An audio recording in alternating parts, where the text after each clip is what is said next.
दिसतंय काय याच्यातून? फोकस झूम वाजून गेली ना. तू टीचरला काय सांगणार? माकड बघत होतो. टीचरला काय सांगणार?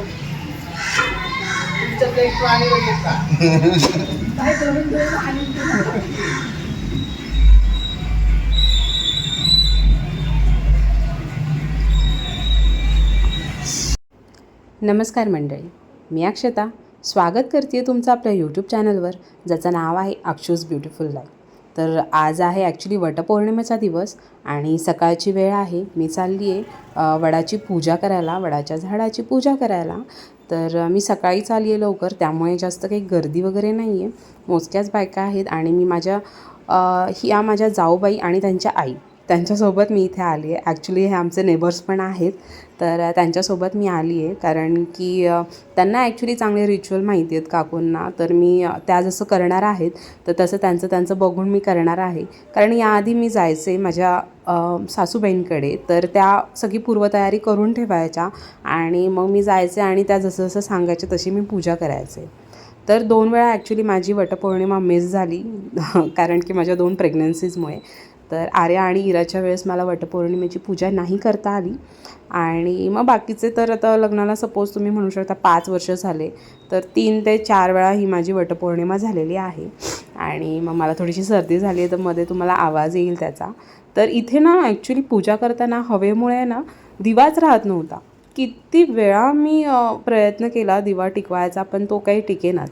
तर मग शेवटी कशीबशी आम्ही पूजा केली.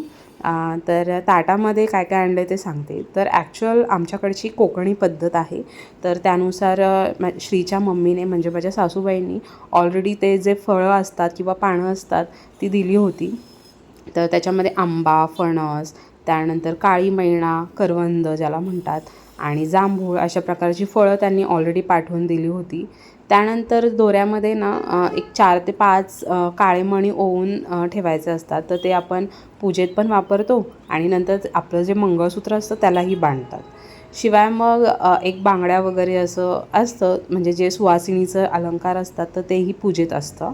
आणि या व्यतिरिक्त आपला दोरा आणि हळदी कुंकू आणि दिवा, तर अशा सगळ्या. आणि कोणी कोणी नैवेद्य पण आणतं, जसं दही भाताचा किंवा गूळ चपातीचा वगैरे असं. आणि ॲक्च्युली सगळ्यांची पद्धत वेगवेगळी आहे, पण माझ्या ताटात फक्त फळं होती पानांवर, अँड दॅट्स इट. तर आता काकू सांगतायत त्या पद्धतीनं मी दिवा लावला, हळदी कुंकू वाहिलं आणि जे बांगड्या वगैरे मी तुम्हाला म्हणत होते तर ते मी ठेवलं. आणि शिवाय स्वतःला हळदी कुंकू लावलं. आणि इथे माझ्या जाऊबाई आहेत, तर त्या फक्त पूजा करणार आहेत, त्या फेऱ्या नाही मारणार कारण की त्या प्रेग्नंट आहेत. आणि इथे बघा मी जे तुम्हाला सांगितलं ना, काळ्या मण्या ओवून आणल्या होत्या, तर त्याही इथे मी पूजेला लावते आहे. सो असं काकूंचं बघून थोडं थोडं आम्ही सगळं केलं. आणि इथे ऑलरेडी 1-2च बायका होत्या, त्यामुळे आमचं व्यवस्थित आरामात चाललं आहे. अदरवाईज नंतर ना खूप गर्दी होती. ॲक्च्युली 12च्या आत ही पूजा करायची होती असं काहीतरी होतं. आणि नंतर मग ज्यांची पूजा झाली त्या सुवासिनी एकमेकींना हळदी कुंकू लावत होत्या. आणि ह्या ज्या मला आत्ता लावता आहेत ना, त्यांच्या ॲक्च्युली पायाला लागलेलं आहे, तरीसुद्धा त्यांनी मस्त छान पूजा केली, छान फेऱ्या वगैरे मारल्या.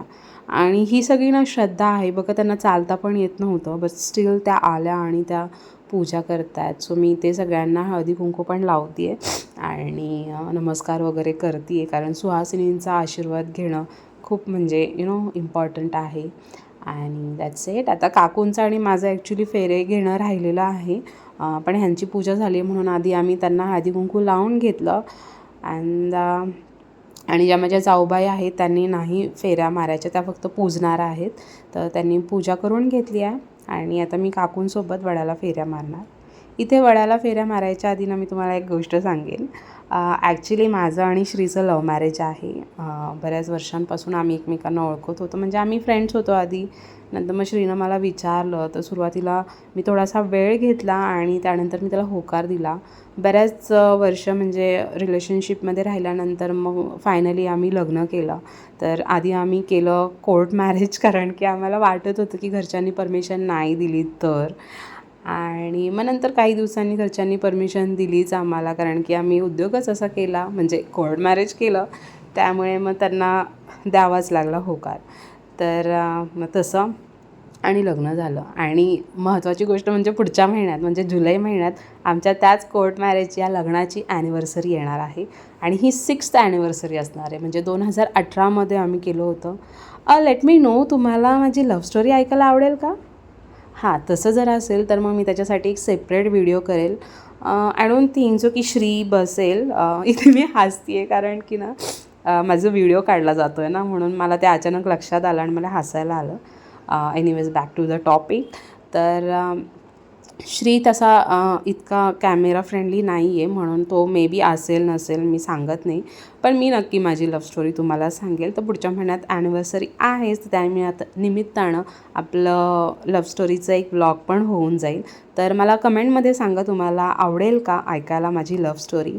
आणि श्रीबद्दल सांगायचं झालं तर मला एक गोष्ट त्याच्याबद्दल खूप मनापासून सांगायला आवडते की जेव्हा आम्ही दोघं फ्रेंड्स होतो ना, तर तेव्हा त्याच्या मनात माझ्याबद्दल जी रिस्पेक्ट होती ना, ती त्याने आज इतके वर्ष झालं आम्ही एकमेकांसोबत आहोत तर तीच रिस्पेक्ट माझ्याबद्दलची त्याने जपून ठेवली आहे. त्यानंतर जेव्हा आम्ही एकमेकांच्या प्रेमात होतो तेव्हाचं जे प्रेम आहे ना, अजून पण त्याचं तेच आहे. आणि मी ईश्वरचरणी तरीच प्रार्थना करते की आमचं प्रेम हे असंच कायम असावं. आणि ह्यासाठी मी खूप थँकफुल आहे. म्हणजे देवाचे खूप आभार आहे की खरंच श्रीसारखा माणूस माझ्या आयुष्यात आहे. इव्हन मीच नाही, माझ्या घरचे पण असेच म्हणतात. इव्हन माझे फ्रेंड्स पण म्हणतात की Akshu you are very lucky because Shri आहे तुझ्यासोबत. आणि सगळ्यांना श्री प्रचंड आवडतो. म्हणजे मी एवढं त्याचं कौतुक करते ना, कारण की तो आहेच तसं, त्या कौतुक करण्याजोगाच आहे. तर तो तितकासा आता व्हिडिओजमध्ये येत नाही. अरे मी बनवतेच किती व्हिडिओज, सो तो तितका येत नाही, म्हणून तुम्हालाही ते तेवढं माहिती नाही. त्याला चला आता आपली पूजा आटोपली आहे, घरी जाऊयात. Arya good morning. असं नाही करायचं. मम्मा मी येते तुला सोडायला, येऊ का? चल. इथे आता मी आर्याला स्कूलला सोडून आले. म्हणजे आम्ही सगळेच गेलतो, मी, श्री, इरा. तिला छान असं सोडून आलो. आणि ॲक्च्युली ना आर्या बाय पण करत नाही. एकदा स्कूलमध्ये गेले की पार्टी बघतच नाही, एवढी ती एक्सायटेड असते स्कूलला जायला. तर आता इथे मी सांगते मी काय करते आहे. तर पूजा करून आल्यानंतर ना आपलं तुळशीला जे आपण ठेवलेलं असतं ना ते पाण्यात सगळे फ्रूट, तर ते देवाची पूजा करून देवासमोर, त्यानंतर तुळशीसमोर सगळं असं ठेवून त्यानंतर आपल्या नवऱ्याला ते द्यायचं असतं. तर नवऱ्यालाही सेम रिच्युअल करायचं असतं. त्याला कुंकू वगैरे लावून ओवाळून मग ते द्यायचं असतं, त्याला नमस्कार करायचा असतो. आणि ते नवरा आपल्याला गिफ्ट पण देतो. तर श्रीने मला ऑलरेडी गिफ्ट दिलेलं आहे 4 दिवसापूर्वी, आणि ते काय आहे मी तुम्हाला दाखवते थोड्या वेळात. आणि श्रीला ना हे रिच्युअल्स करायला खूप आवडतात, त्यामुळे तो आवर्जून, त्याला थोडासा लेट झाला होता ऑफिसला, बट स्टील तो थांबला होता की हे सगळं सकाळीच होऊ दे. कारण की ही पूजा झाल्यानंतर नवऱ्याला आपण ते दिल्यानंतर मग आपण खाऊ शकतो, म्हणजे उपवास सोडला तरी चालतो. So hello everyone. तर आज मी तुम्हाला वटपौर्णिमेच्या नंतर मला वाटतं 3 ते 4 दिवसानंतर भेटते आहे मी आज. कारण की त्यानंतर मी काही शूटच नाही केलं. सो मला काय गिफ्ट मिळालं वटपौर्णिमेला हे मी तुम्हाला दाखवायचं राहून गेलं, म्हणून हा व्लॉग थोडासा पेंडिंग राहिला. सो आता दोन्ही मुली झोपलेल्या आहेत, तर म्हटलं चला फटाक करणं दाखवून देऊयात, म्हणजे मला ब्लॉग एडिट करून पोस्ट करायला बरं पडेल. सो 2-3 दिवसापूर्वी आम्ही 2 दिवस म्हणजे वटपौर्णिमेच्या 4 दिवसाआधी आम्ही डीमार्टला गेलो होतो. तर तिकडे ऑफरमध्ये श्रीला दिसले परफ्यूम. सो त्याने मग मला हे परफ्यूम सेट जो आहे हा आहे बेला विटाचा परफ्यूमचा सेट. हा ॲक्च्युली गिफ्ट पॅक आहे. तर हे असे फक्त वुमन्ससाठी, फक्त मेनसाठी आणि युनिसेक्स असे पण होते. तर त्यातला हा वुमेनसाठी जो आहे तर तो त्यानं मला गिफ्ट केलेला आहे. तर 4 प्रकारचे परफ्यूम आहेत वेगवेगळ्या फ्रॅग्रन्सचे. तर त्यातला हा फक्त डेटवाला आहे. तर हा माझा 2दा यूज करून झाला आहे. थोडासा उग्र वाटतो, सॉफ्ट म्हणजे हलकासा लावला तर ठीक आहे, पण थोडा जास्त लावला तर तो उग्र वास येतो त्याचा. अदरवाईज ओके आहे स्मेल, असं काही वाईट नाही आहे. डेली यूजला जर ऑफिसला कॉलेजला वगैरे जात असाल तर छान आहे. प्रमोशन नाही करत आहे, मला गिफ्ट मिळालं म्हणून सांगते. सो परफ्यूम लावायचं ॲक्च्युली आर्या झाली तेव्हाच बंद झालं होतं माझं. जे काही परफ्यूम होते माझे तर ते मी देऊन टाकले होते माझ्या भावाला वगैरे, बहिणींना देऊन टाकले, कारण की वापरायचंच नव्हते. So yes. आणि मग त्यानंतर म्हणजे आता तुम्ही सांगू शकता, आता आर्या 2.5 वर्षाची आहे तेव्हा मग हे माझ्याकडे आलेलं आहे. अदरवाईज मी 2-2.5 वर्ष परफ्यूमच वापरलेले होते. तर मग त्याचं कारण असं होतं की मुलींना त्रास होतो, त्यांना वॉमिटिंग वगैरे होऊ शकते त्या वासाने, त्यामुळे आणि ते जास्त आईच्याच क्लोज असतात, तर मग मीच न वापरलेले बरे ना. आणि तशी मी घरीच होते. असं नाही की घरात असलं की परफ्यूम वापरू नये, पण माझ्यामुळे त्यांना कुठलाच प्रॉब्लेम हो. इवन मी काही ज्वेलरी पण घालायचे नाही, ना इयरिंग्स, ना काय बोलतात ह्या रिंग्स, ना इयरिंग्स, बांगड्या, काहीच पैंजण वगैरे काहीच की त्यांना लागू शकतात. इवन माझे नेल्स एकदम प्रॉपर कट असायचे, अजूनही असतात, आत्ता थोडेसे वाढलेत, पण आज नाही कट करणार मी, संडेला वगैरे कट करेन. सो येस, तर असं आहे. तर तेव्हाच माझं परफ्यूम वापरणं बंद झालं होतं. त्यानंतर मी हे घेतलं आहे. तर yes, this is my Vatpurnima gift. कसं वाटलं सांगा. आणि येस, तर आजचा व्लॉग मी इथेच थांबवणार आहे. आणि कसा वाटला माझा वटपौर्णिमेचा व्लॉग मला कमेंट करून सांगा. इवन माझे सगळेच व्लॉग तुम्हाला कसे वाटतात, पाहायला आवडत आहेत का नाही आवडत आहे, किंवा अजून कुठले वेगळे कंटेंट तुमच्याकडे म्हणजे तुम्हाला पाहायला आवडतील असं काही असेल तर तेही मला सब्जेक्ट तुम्ही सजेस्ट करा. आणि येस, तर मी भेटते उद्या तुम्हाला एका छानशा व्लॉगसहित. लाईक, शेअर आणि सबस्क्राईब करायला विसरू नका. आणि काळजी घ्या, मस्त राहा.